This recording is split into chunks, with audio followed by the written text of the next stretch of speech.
नमस्कार दोस्तों, मैं कक्षा 12 का फिजिक्स का कूलाम बल का सदिश निरूपण के बारे में आपको बताने वाला हूं। आज कूलाम बल का सदिश निरूपण जो होता है वो न्यूटन के तृतीय नियम से फॉलो उसको बताना होता है, उसी नियम के अनुसार। और इसमें जो है सदिश के बारे में आपको जानना अत्यंत आवश्यक होता है। इसमें हम एक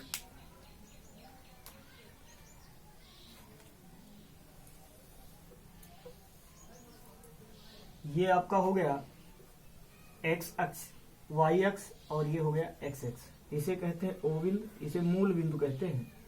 इसके द्वारा हम समझेंगे कूलाम बल का सदिश निरूपण। मान लिया जाए कि यहां हमने Q1 मान लिया और यहां पे हमने Q2 मान लिया।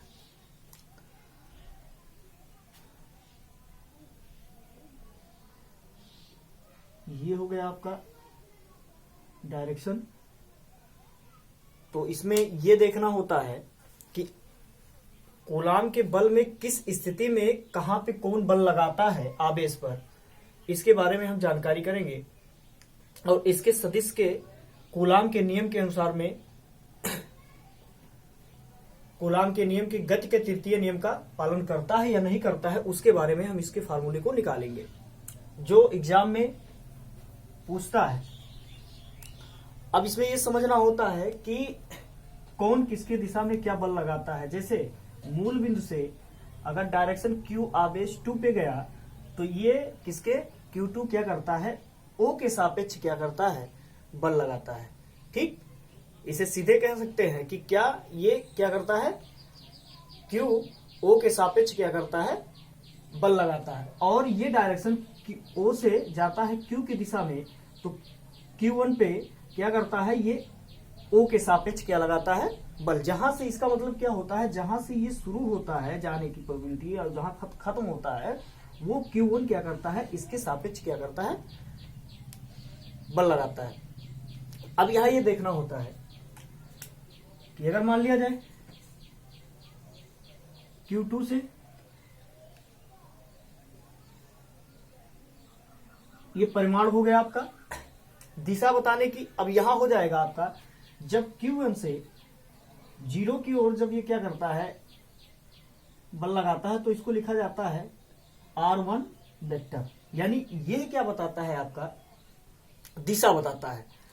फिर Q2 और वो के तरफ जब बल लगाता है तो इसका मतलब क्या होता है, ये R2 डायरेक्शन। यदि अब ये कहेंगे हम R1 जो डायरेक्शन है वो किस पे बल लगाता है, किस पे काम कर रहा है, Q1 की मूल बिंदु के सापेक्ष Q1 का स्थिति में सदिश है। देख लीजिए Q1 क्या कहता है, आवेश Q1 की मूल बिंदु, इसे कह सकते हैं आवेश Q1 की मूल बिंदु, ठीक, के सापेक्ष Q1 का स्थिति सदिश है कौन, R1। क्या है, R1 है। ऐसे इसी प्रकार हम जब इसको भी कह सकते हैं कि आवेश Q2 का स्थिति किसके है, सापेक्ष है, Q2 के सापेक्ष है स्थिति है। तो अब ये जो डायरेक्शन यहां से जो जाता है ये Q1 पे जाता है, तो ये दोनों क्या करते हैं, एक दूसरे के विपरीत दिशा में क्या करते हैं, बल लगाते हैं। जैसे Q1 इस पे लगाता है बल, तो यहां क्या हो जाएगा आपका, यहां लिखा जाएगा R वेक्टर Q1 Q2। यानी क्या करता है, ये दोनों एक दूसरे के विपरीत दिशा में बल लगाते हैं। यानी क्या हो जाता है इसका, ये देख लीजिए ऐसे करके, जब दो वेक्टरेशन इस पे दिखाए जाते हैं दूर से, तो ये हो जाएगा आपका R वेक्टर 2 1। यानी इसके कहने का दो रो जो लाइन हमने खींचा, एक इंड यहां हो रहा है Q2 पर और एक जा रहा है Q1 पे हो रहा है, तो इसका मतलब क्या हो जाएगा, Q2 बल लगाता है किस पे, Q1 पर। तो यहां हमने जो इसके दिशा को बताया कि ये Q1 क्या करता है, Q1 पे बल लगाता है, कौन लगाता है, आवेश Q2। और ये क्या होता है कि इसके बारे में जो दूसरा रो निकला है तो इसको कहते हैं कि R1 दिशा क्या करता है, Q1 लगाता है Q2 पर, तो R वेक्टर Q2 Q1 हो गया। इसको आप समझे होंगे।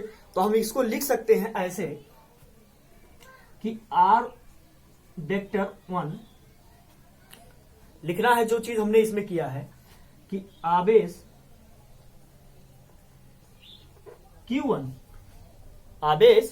Q1 की मूल बिंदु, Q1 की मूल बिंदु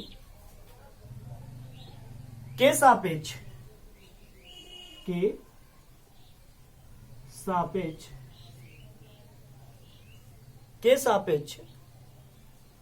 बराबर Q1 के स्थित सदिश। क्या है? स्थित सदिश। यानी R1 जो है वो क्या करता है, किसके मूल बिंदु के सापेक्ष। देख लीजिए, Q1 क्या करता है, मूल बिंदु के सापेक्ष वो क्या करता है, डायरेक्शन बताता है R1 का। और Q2 मूल बिंदु के सापेक्ष क्या करता है, R2 वेक्टर का यानी दिशा बताता है। और ये दोनों क्या करते हैं कि एक दूसरे के क्या करते हैं, प्रतिकर्षण करते हैं। ठीक, ये विरोध करते हैं। ये जब इस पे Q2 लगाता है, Q1 पे बल लगाता है, तो और R2 किस पे लगाता है, Q1 किस पे लगाता है, Q2 पे लगाता है। अब इस चीजों का जो हम बल लगाने की बात कर रहे हैं, अगर Q1 Q2 पे अगर बल लगा रहा है तो इसका डायरेक्शन यही होगा आपका, ये हो गया आपका डायरेक्शन। तो इसको हम लिखेंगे क्या, F1। क्या लिखेंगे, F1 लगा रहा है बल किस पे, बल लगा रहा है F2 पे, और कौन, आवेश Q1। फिर Q2 भी लगा रहा है इस पे अगर बल, तो इसको भी निरूपित किया जा सकता है। कैसे क्या करता है, तो ये हो जाएगा आपका F वेक्टर, बल लग रहा है तो इसका बल लग रहा है, तो ये क्या हो रहा है, F1 पे यानी Q आवेश पे Q2 लगा रहा, तो F1 Q2 हो जाएगा आपका। ये हो गई बल लगाने की दिशा। तो इसको भी हम निरूपित करेंगे। तो इसी चीजों को हम लिखते हैं। तो पहला पॉइंट लिखा कि R1 क्या करता है, वेक्टर R1 क्या करता है, आवेश Q1 की मूल बिंदु के सापेक्ष, ठीक है, मूल बिंदु के सापेक्ष बराबर Q1 की स्थिति में सदिश है। ठीक, तो R2 भी इसे लिखेंगे, तो R2 भी ऐसे लिखेंगे। तो लिखना है तो हम इसको दर्शाएंगे कि R1 वेक्टर R2 क्या है, Q2 के स्थिति में सदिश। यानी क्या करता है, इसका जो स्थिति बताता है वो R2 ये मूल बिंदु पे। ठीक, अब ये हो जाएगा आपका। दूसरा डायरेक्शन देखते हैं। कहता है, इसमें कहा इसने वेक्टर R12, तो ये क्या करता है, इसको Q2 के हम लिखेंगे, Q2 क्या है इसका, Q2 की स्थिति में Q1 के सापेक्ष कार्य करता है। क्या करता है, Q1 लिखेंगे, Q1 के स्थिति Q2 के सापेक्ष ठीक। अब इसका मतलब ये हुआ कि Q1 क्या करता है, Q1 पर क्या करता है, Q2 उसके सापेक्ष बल लगाता है। तो जो बल लगाता है तो वो क्या बल मान होता है, बल का मान होता है F वेक्टर 1 2। ठीक, फिर जब Q1 बल लगाता है Q2 पे, तो किसके सापेक्ष लगा रहा है, 1 के सापेक्ष यानी 2 के सापेक्ष लगा रहा, तो F बल पे वेक्टर F2 1 हो जाएगा। ये तो बात हुई। अब इसको हम आपके दूसरे करते हैं, दूसरा पॉइंट करते हैं। तो R वेक्टर 21 बराबर हो जाएगा, क्या यहां लिखेंगे, Q2 की स्थिति Q1 के सापेक्ष लगाता है। Q2 की स्थिति किसके सापेक्ष है, Q1 के सापेक्ष है। Q2 की स्थिति किसके सापेक्ष है, Q1 के सापेक्ष है। ठीक है, तो हम Q1 के सापेक्ष होने के कारण लिखेंगे Q2 के की स्थिति किसके सापेक्ष है? Q1 के सापेक्ष है। इसको ऐसे लिखेंगे। फिर आता है आपका बल की बात। तो बल क्या है? बल में क्या मिला? F vector F1, F vector F12। ये क्या करता है? आवेश, इसका मतलब क्या होता है? आवेश Q2 पर, ठीक है, Q1 के कारण बल क्या करता है? इसका कहने का मतलब मैंने यही बात बताया, जो आवेश Q2 है वो Q1 के कारण क्या करता है? Q2 पे क्या होता है? बल लगाता है। ये देख लीजिए, आवेश जो F2 है, अब ये देख लीजिए, अब यहां हम इस प्रकार कह सकते हैं कि आवेश 1 पर Q2 के कारण क्या लगता है? बल लगता है। अब ये देख लीजिए, हम अगर पहले की बात कर लें तो Q2 क्या करता है? Q1 पे बल लगाता है। तो हम सीधा सीधा लिखेंगे, ये तो बात लिखेंगे कि आवेश Q1 पर Q2 के कारण बल लगता है। ये देख लीजिए, इसके डायरेक्शन इधर से इधर गया, यानी जो बल लगा रहा है Q2, ये किस पे लगा रहा है? Q1 पे लगा रहा है। तो इसका बल क्या हो जाएगा? यानी Q2 के द्वारा 1 पे पहुंचा तो F1 हो जाएगा, और किसके कारण पहुंच रहा है? 2 हो गया। फिर हम देखेंगे कि Q1 किस पे लगा रहा बल? Q2 पे लगा रहा है, और किसके कारण पहुंच रहा है? यानी किस पे पहुंच रहा बल? लग रहा है, यानी F बल लग रहा है 2 पे, और किसके कारण लग रहा है? दूसरे कारण जो होता है उसके वेक्टर, यानी जो सापेक्ष बैस में लगाया जाता है उसके पीछे लगाया जाता है। ठीक, तो हम इसको लिखेंगे, लिखेंगे आवेश Q1 पर Q2 के कारण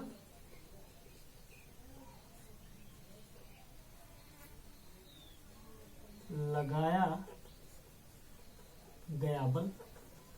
ठीक, इस स्थिति में लिखा जाएगा, बल को दर्शाया जाएगा। और फिर हो गया आपका F वेक्टर 21, यानी आवेश Q2 पर Q1 के कारण बल, यानी आधा अधिकांश लिख रहे हैं कि उसके कारण, Q2 के कारण किस पे? Q1 के कारण Q2 पे लगा बल। ये देख लीजिए, रो बनाए हैं हम। अब इसमें आता है कि आपका निरूपण करना। तो इसमें कहा गया है कि इसमें एकांक सदिश राशि, आप जानते हैं, जब तक आप इस सदिश निरूपण को नहीं जान पाएंगे, जब तक 11th में आपको एक चैप्टर आया होगा सदिश और अदिश के बारे में बताया गया होगा, आप लोग अगर उसको जानते होंगे तो थोड़ा न थोड़ा इसको जान पाएंगे। एकांक सदिश के बारे में मैंने भी बताया था कि ये देख लीजिए, वेक्टर कैप R 1 2 बराबर, ये किसके रूप में था? वेक्टर R12 क्या था? क्या कह सकते हैं इसको? को एकांक, क्या है ये? एकांक सदिश है। ये एकांक सदिश है, और वेक्टर R1 एक एकांक सदिश है। ऐसे भी कह सकते हैं का एकांक सदिश, और इसका एकांक सदिश क्या है? ये R कैप 1 2, वेक्टर R1 का एकांक सदिश इसे कह सकते हैं, जिसपे कैप यानी एक, इसका एकांक सदिश कहने का मतलब एकांक सदिश करता क्या है, उसका कार्य क्या होता है? उसका कार्य यह होता है, वो दिशा को केवल बताता है।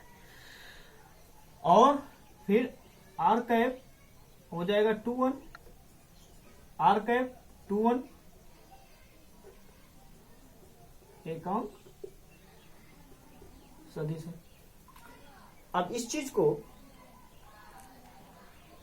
हम प्रूव करेंगे, जैसे आपका दिया था कि बल, यानी आपने कूलाम के बारे में पढ़ा होगा, तो कूलाम में आपने ये अभी अगले यूनिट में मैंने सिद्ध किया था कि F बराबर equal to K Q1 Q2 बटे R²। ये तो बात किया था। तो इसमें सदिश के निरूपण, कूलाम के बल के सदिश निरूपण में जब आप इस चीज को रखेंगे तो ये केवल आपका क्या कहलाता है? परिमाण। क्या कहलाएगा? परिमाण कहलाएगा।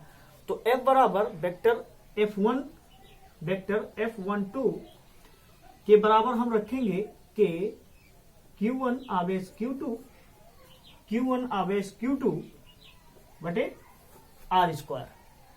ये आपका क्या कहलाएगा? परिमाण। ये सीधा सीधा क्या कहलाएगा? परिमाण। ये परिमाण हो गया आपका, ठीक। लेकिन इसका एकांक सदिश क्या होगा? इसका एकांक सदिश यह होगा कि यहां लिखा जाएगा गुणे इंटू आर पे कैप। मैंने कहा था वेक्टर, मैंने क्या लिया? Q1 Q2 लिया है। तो Q1 Q2 के बीच में जो एकांक सदिश यानी दिशा को बताता है वह देखिए कि क्या है आपका, ये देख लीजिए 1 और 2 है। तो एक आर वेक्टर 1 2 को एकांक सदिश किसके रूप में लिखा जा सकता है? आर कैप 1 2 के बाद। तो हमने लिख दिया इसको R1 2। ये हो गया आपका समीकरण फर्स्ट। दूसरा हम देखते हैं, तो दूसरे पे फिर भी ऐसे उसको भी करना पड़ेगा। F बल लग रहा है 2 1 बराबर K Q1 Q2 बटे आर स्क्वायर। ये तो बात हुई, ये आर स्क्वायर। तो इसको हम समीकरण मान लेते हैं। ये आपका क्या कहलाता है? इसको क्या मानते हैं हम? दिशा बताता है। ये क्या बताता है? दिशा। और इसमें हो जाएगा गुणे आर कैप 2 1। ये हो गया समीकरण आपका सेकेंड। यहां देख लेते हैं इन दोनों को। तो समीकरण हमने क्या कह दिया कि इसके हिसाब से एकांक सदिश राशि में अगर देखा जाए तो ये एक दूसरे को क्या करते हैं? विरोध करते हैं, यानी प्रतिकर्षण करते हैं। प्रतिकर्षण में क्या होता है? एक अगर मान लिया जाए, तो इन दोनों को अगर मान लिया जाए कि अब यहां हम क्या कर सकते हैं? कूलाम के बल के सदिश में अगर कोई क्या करते हैं? न्यूटन का गति के तृतीय नियम का फॉलो करते हैं, तो ये क्या होता है? सदिश, एकांक सदिश को हम कैसे लिख सकते हैं? आर कैप 1 2 बराबर हो जाएगा माइनस आर कैप 2 1। ये हो गया आपका। अब इस चीज को हम क्या कह दें? समीकरण स्टार, ठीक। समीकरण स्टार। तो समीकरण स्टार में हम लिख रहे हैं कि समीकरण स्टार को समीकरण 1 में रखने पर, समीकरण आपका 1 यही तो है। तो हमने लिखा, तो समीकरण 1 क्या है? वेक्टर F1, यही तो बात है। वेक्टर F1 2 और K था आपका, और Q1 Q2 by are square into इसके जगह पे मैंने कहा जहां कैप R1 क्या होगा? कैप R1 2 होगा, उसके बराबर हम रख सकते हैं क्या? Minus R cap 2 1। क्या लिख सकते हैं? माइनस आर कैप 2 1 लिख सकते हैं। तो इसको हम लिखेंगे, इसमें माइनस लिखा आर कैप 2 1, ठीक। तो अभी इससे इसको हम और सिद्ध करेंगे।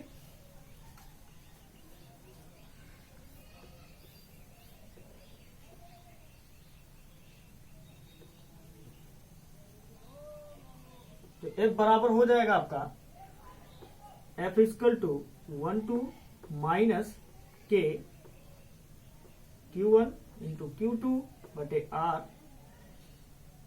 गुणे R कैप 2 1। ये हो गया आपका इतना। तो इससे यह सिद्ध होता है कि जब माइनस में सभी चीजें आ गई तो इतने बराबर, ये देख लीजिए, ये माइनस F1 बराबर इतना मिल गया, तो इतना बराबर ये देख लीजिए समीकरण 2 है आपका। क्या है? समीकरण 2 है। तो हम इसी चीज को समीकरण 2 में रख देते हैं। समीकरण क्या हो गया आपका? स्टार। क्या हो गया आपका? समीकरण स्टार हो गया। तो समीकरण जब स्टार मिल गया तो हम लिख देते हैं समीकरण डबल स्टार। समीकरण डबल स्टार को समीकरण 2 में रखने पर, तो समीकरण 2 में इतना भाग ले जाते हैं, रख देते हैं, देखते हैं कि मिलाते हैं कि मिल रहा है कि नहीं मिल रहा है। हाँ, यस मिल रहा है। तो समीकरण स्टार को समीकरण 2 में रखने पर, तो जब 2 में रखेंगे तो ये क्या हो जाएगा? ये देख लीजिए सेम पद है, दोनों निगलेक्ट हो जाएंगे और ये मिल जाएगा आपका। यानी इससे यह सिद्ध हो जाता है कि समीकरण F1 का मान F2 के बराबर है। ऐसे समझ लीजिए वेक्टर F12 और वेक्टर F21 आपस में क्या है, एक दूसरे के बराबर है। तो इसको हम, यह सिद्ध होता है कि वेक्टर F12 बराबर है माइनस वेक्टर F21 के, यह आपका सिद्ध होता है। और इसे अतः कूलाम के नियम गति का तृतीय नियम का पालन करता है। तो कभी कभी एग्जाम में पूछता है कि क्या कूलाम का सदिश निरूपण गति के तृतीय नियम के बारे में लिखिए, ऐसे पूछ लेता, तो यही चीज हम लिखेंगे और यहां तक प्रूव कर देंगे तो हमारा आंसर सटीक हो जाएगा उस क्वेश्चन के लिए। तो लिखेंगे अतः कूलाम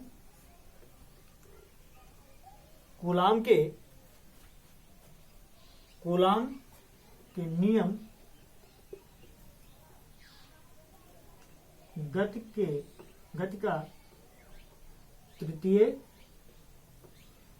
नियम गति का तृतीय नियम का पालन करता है। बस ये प्रूव्ड हो गया आपका। उम्मीद है कि आपके समझ में आया होगा। यदि नहीं समझ में आता है तो इस पे कमेंट करिएगा, फिर दोबारा हम इस वीडियो को आपको बता देंगे। धन्यवाद।